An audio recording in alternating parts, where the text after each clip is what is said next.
Hello बच्चों, welcome to our channel हो TV. आज हम लेकर के आए हैं आपके लिए बहुत सारी कहानियां। चलो उन्हें एक के बाद एक सुनते हैं। हमारी पहली कहानी है शेर और चूहा। गर्मी के दिन थे। एक शेर पेड़ की छाया में सो रहा था। उसी पेड़ के पास एक बिल था जिसमें एक चूहा रहता था।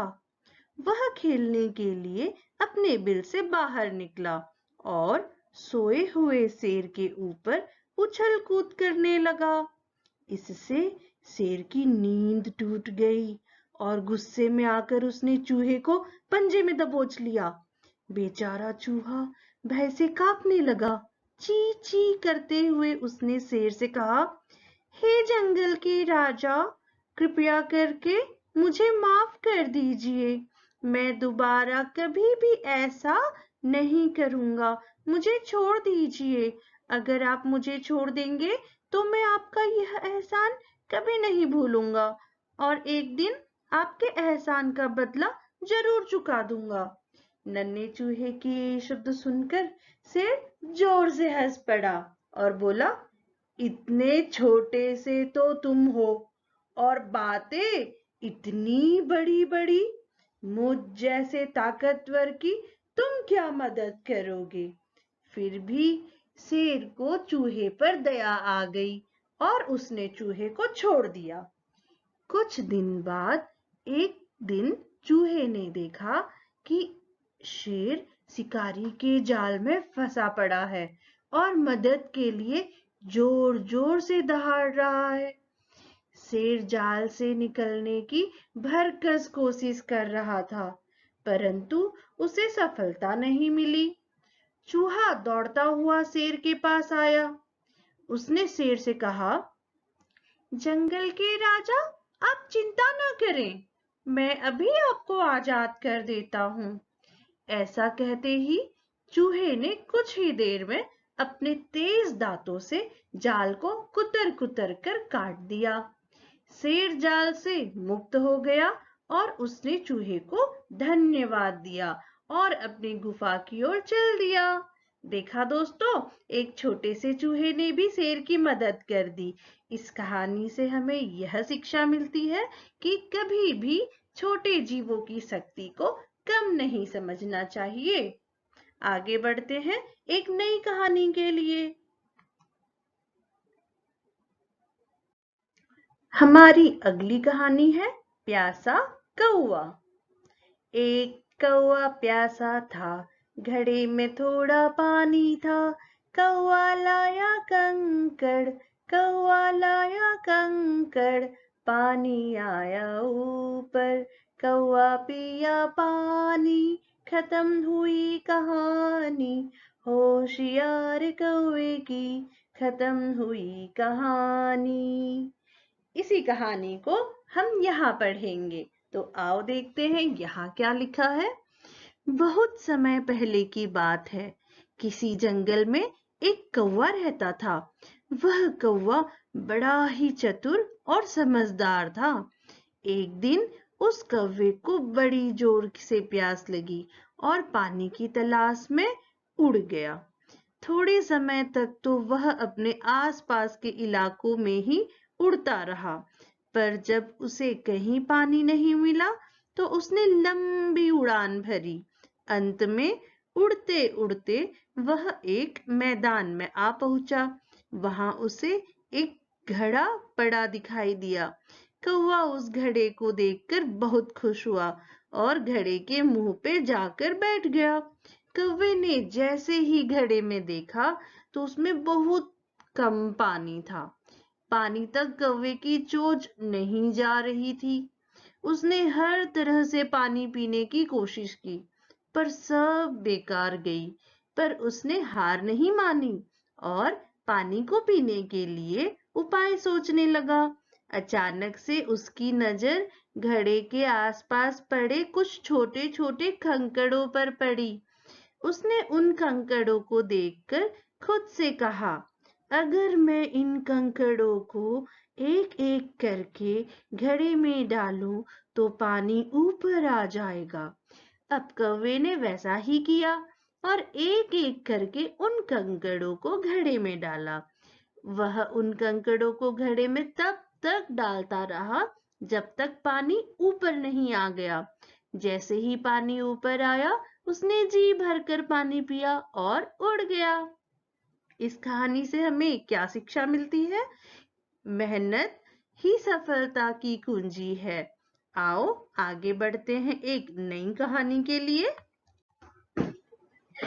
हमारी अगली कहानी दो बिल्लियों की है और एक बंदर। तो कहानी का शीर्षक है दो बिल्लियां और बंदर। देखते हैं इस कहानी में क्या हुआ।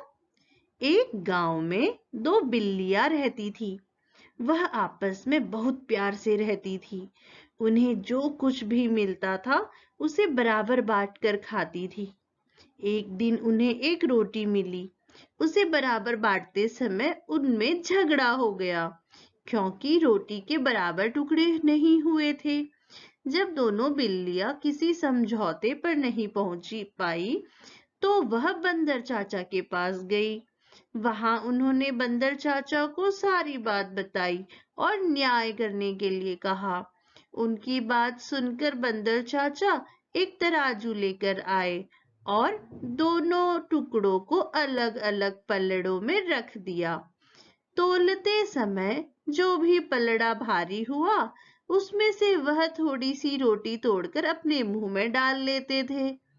दोनों बिल्लियां चुपचाप बंदर के फैसले का इंतजार कर रही थी, परंतु जब बिल्लियों ने देखा कि रोटी के दोनों टुकड़े बहुत छोटे छोटे रह गए हैं, तो वह बंदर चाचा से बोली, आप चिंता न करें, हम अपने आप बंटवारा कर लेंगी।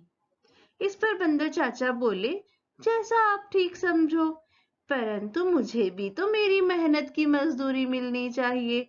इतना कहकर बंदर ने बाकी बची रोटी के दोनों टुकड़ों अपने मुंह में भर लिए और बिल्लियों को वहां से भगा दिया।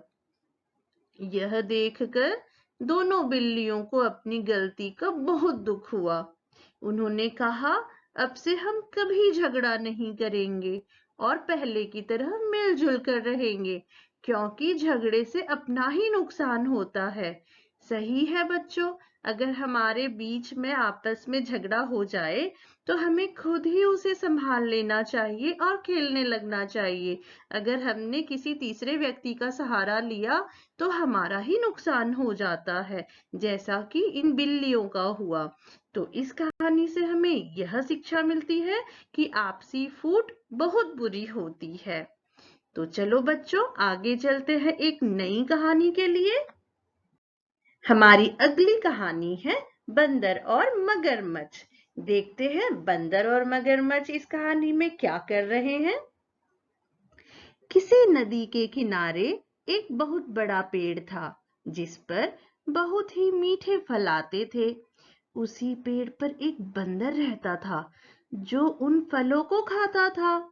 एक दिन एक मगर खाने की तलाश में उस नदी के पेड़ के नीचे आया। बंदर के पूछने पर मगर ने बताया कि वह भोजन की तलाश में घूम रहा है। इस पर बंदर और मगर में दोस्ती हो गई। अब मगर हर रोज वहां आने लगा। एक दिन मगर ने बंदर से कहा कि मैं अपनी पत्नी के लिए भी कुछ फल लेकर जाऊंगा। बंदर ने बहुत से मीठे फल देकर मगर को दिए। मीठे और रसीले फलों को खाने के बाद मगरमच्छ की पत्नी ने सोचा कि जब फल इतने मीठे हैं तो जो इन फलों को खाने वाला बंदर का कलेजा कितना मीठा होगा। उसने मगरमच्छ से कहा कि तुम अपने दोस्त बंदर को घर ले आना, मैं उसका कलेजा खाना चाहती हूँ। अगले दिन मगरमच्छ दावत के बहाने बंदर को अपनी पीठ पर बैठाकर अपने घर लाने लगा। नदी के बीच में उसने बंदर को अपनी पत्नी की कलेजे वाली बात बता दी। इस पर बंदर ने कहा कि उसे तो मैं बड़ी हिफाजत से पेड़ पर ही रखता हूँ, इसलिए मुझे उसे लाने के लिए वापस जाना पड़ेगा। मगर बंदर को वापस पेड़ के पास ले गया। बंदर ने झट से पेड़ पर छलांग लगाई और हंसकर कहा कि अगर बंदर अपना कलेजा पेड़ पर रखेंगे तो जीवित कैसे रहेंगे। इस तरह बंदर ने चतुराई से अपनी जान बचा ली। देखा मित्रों, बंदर ने कितनी चालाकी से अपनी जान बचा ली। इसलिए इस कहानी से हमें यह शिक्षा मिलती है कि समझदारी से हर विपत्ति से निकला जा सकता है। ठीक है, तो चलो आगे बढ़ते हैं एक नई कहानी और नई सीख के लिए। हमारी अगली कहानी है एक चालाक खरगोश की। देखते हैं इस कहानी में क्या हुआ। बहुत समय पहले की बात है। एक पीकू नाम का खरगोश था जो कि अपनी पत्नी के साथ रहता था। एक दिन वह अपनी पत्नी के साथ बाग में घूम रहा था। बाग में घूमते हुए उसकी पत्नी की नजर एक पेड़ पर गई जिस पर मीठे मीठे फल लगे हुए थे। उन फलों को देखकर उसके मुंह में पानी आ गया। उसने पीकू से फल तोड़कर लाने को कहा। इस पर पीकू ने कहा कि वह बाग एक भेड़िए का है जो बहुत ही खूंखार है। अगर उसे पता चला कि हमने फल तोड़े हैं तो वह हम दोनों को मारकर खा जाएगा। परंतु पीकू की पत्नी कुछ सुनने को तैयार नहीं थी और हार कर पीकू को फल तोड़ने जाना पड़ा। पीकू ने जैसे ही फल तोड़ने शुरू किए वहां भेड़िया आ गया। पीकू फौरन फल लेकर भागा और पास खड़े एक ड्रम में घुस गया और उस ड्रम में फल रखकर बाहर आकर चुपचाप खड़ा हो गया। तभी भेड़िया वहां आ गया और उसने पीकू से पूछा कि क्या उसने किसी खरगोश को यहाँ फल ले जाते देखा है। पीकू फौरन समझ गया कि भेड़िए ने उसे पहचाना नहीं। उसने भेड़िए से कहा कि अभी अभी एक खरगोश को मैंने इस ड्रम में घुसते हुए देखा है। उसके पास बहुत से फल थे। भेड़िया ड्रम के पास गया तो उसमें से फलों की खुशबू आ रही थी। भेड़िया खरगोश को मारने के लिए उस ड्रम में घुस गया। चालाक पीकू ने फटाफट ड्रम के ढक्कन बंद कर दिए। भेड़िया ड्रम के अंदर ही मर गया। पीकू और उसकी पत्नी उस बाग के मालिक बन गए और खुशी खुशी रहने लगे। ये तो बहुत ही अच्छा हुआ है ना बच्चों। तो इस कहानी से हमें यह शिक्षा मिलती है कि ज्यादा सयानापन हमारे लिए हानिकारक होता है, जैसे कि उस भेड़िए का हुआ। ठीक है, तो चलो आगे बढ़ते हैं एक नई कहानी के लिए। हमारी अगली कहानी है लालची मधुमक्खियां। देखते हैं इस कहानी में क्या हुआ।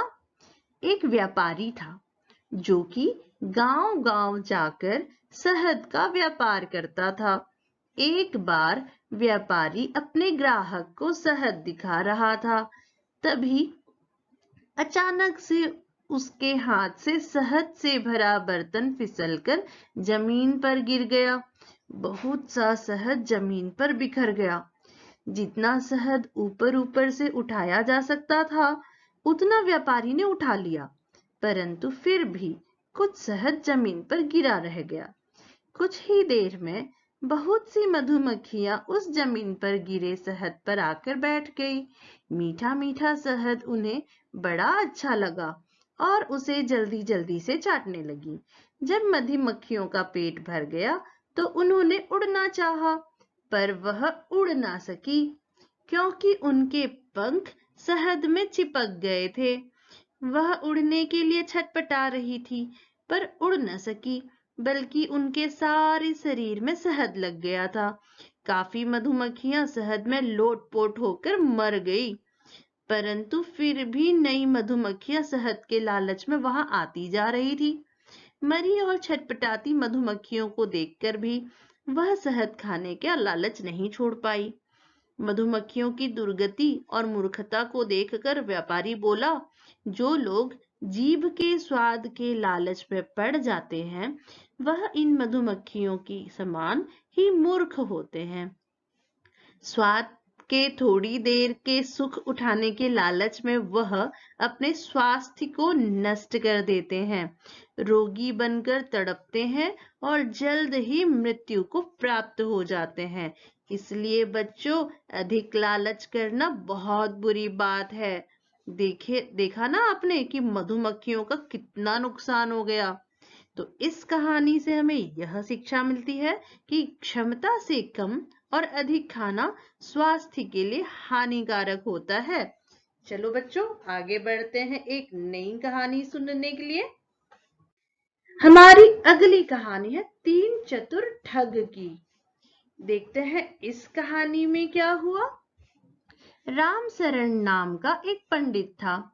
वह पूजा पाठ से संबंधित सभी कार्य बड़ी ही कुशलता से करता था। उसके शुभ कार्यों से खुश होकर लोग उसे दक्षिणा में अच्छे अच्छे उपहार व मुद्रा देते थे। एक बार पंडित जी को दक्षिणा में एक बछिया मिली। पंडित जी बछिए को कंधे में लादे हुए अपने घर की तरफ ले जा रहे थे। रास्ते में तीन ठगों ने उन्हें देखा और पंडित जी से उस बछिए को छीनने की योजना बना ली। पंडित जी उन ठगों से बेखबर अपने आप में मग्न अपने रास्ते पर चले जा रहे थे। तभी एक ठग ने उनके रास्ते में आ गया। उसने कहा, अरे पंडित जी, आप इस कुत्ते को अपनी पीठ पर बिठाए हुए अच्छे नहीं लग रहे हैं। लोग देखेंगे तो क्या सोचेंगे। उस ठग की बात सुनकर पंडित जी ने ठग से कहा, तुम अपने काम से काम रखो, देखते नहीं ये एक बछिया है। ठग अपने रास्ते चला गया। थोड़ी देर बाद दूसरा ठग पंडित जी के सामने आया। उसने पंडित जी से कहा, पंडित जी, आप ये मरी हुई बछिया अपने कंधों पर लादे क्यों जा रहे हैं? पंडित जी को गुस्सा आ गया, परंतु पंडित जी ने इस बार कोई जवाब नहीं दिया और दूसरा ठग चलता चला गया। थोड़ी देर बाद वहां तीसरा ठग आया और उसने पंडित जी से कहा, पंडित जी, आप इस गधे को लादे कहाँ जा रहे हैं? किसी ने देख लिया तो आपकी बदनामी हो जाएगी। इस बार पंडित जी को शंका होने लगी। उन्हें लगा कि तीन लोग गलत नहीं बोल सकते। उन्हें लगा कि जजमान ने धोखा दिया है। पंडित जी ने बछिया को वहीं जमीन पर छोड़ दिया और अपने घर की तरफ चल दिए। इस तरह तीनों ठगों ने बछिया को हथिया लिया। देखा बच्चों, तीन होशियार ठगों ने किस तरह पंडित जी को बेवकूफ बना दिया। तो इस कहानी से हमें यह शिक्षा मिलती है कि हमें किसी की बात पर नहीं आना चाहिए। सुनी सुनाई बात पर बिल्कुल यकीन नहीं करना चाहिए। कोई भी बात अगर होती है तो हमें खुद उसकी जांच पड़ताल कर लेनी चाहिए। तो बच्चों, आगे बढ़ते हैं हमारी इस वीडियो की आखिरी कहानी के लिए। आइए देखते हैं उस कहानी में क्या हुआ। तो इस वीडियो की आखिरी कहानी का शीर्षक है गोलू, मोलू और भालू। देखते हैं क्या हुआ। गोलू और मोलू पक्के दोस्त थे। एक बार उन्हें किसी दूसरे गांव में रहने वाले मित्र ने अपनी बहन के विवाह के अवसर पर बुलाया। उनके मित्र का गांव जंगल के उस पार था। दोनों चल दिए। जब वे जंगल से होकर गुजर रहे थे तो उन्हें सामने से आता हुआ एक भालू दिखा। उसे देखकर दोनों डर गए। गोलू तेजी से दौड़कर एक पेड़ पर चढ़ गया, पर मोटा होने के कारण मोलू तेजी से नहीं दौड़ सका। उधर भालू भी निकट आ रहा था, लेकिन मोलू ने साहस नहीं खोया। उसने सुन रखा था कि भालू मृत शरीर को नहीं खाता। वह तुरंत जमीन पर लेट गया और सांस रोक ली। ऐसा नाटक किया कि मानो मृत शरीर है। भालू घुरघुराता हुआ मोलू के पास आया। उसके चेहरे व शरीर को सूंघा और उसे मृत समझकर आगे बढ़ गया। जब भालू काफी दूर निकल गया तो गोलू पेड़ से उतरकर मोलू के निकट आया और बोला, मित्र, भालू तुमसे क्या कह रहा था? मोलू ने गुस्से से जवाब दिया, भालू मुझसे कह रहा था कि सच्चे मित्र संकट के समय आने पर मित्र को कभी भी अकेला नहीं छोड़ते। यह सुनकर गोलू बहुत शर्मिंदा हुआ। तो इस कहानी से हमें यह शिक्षा मिलती है कि संकट के समय में हमें अपने दोस्तों को अकेला बिल्कुल नहीं छोड़ना चाहिए। सच्चा मित्र वही है जो संकट में काम आए। ठीक है, हम फिर मिलेंगे एक नए वीडियो के साथ, नई कहानियों के साथ। तब तक देखते रहिए हो टीवी।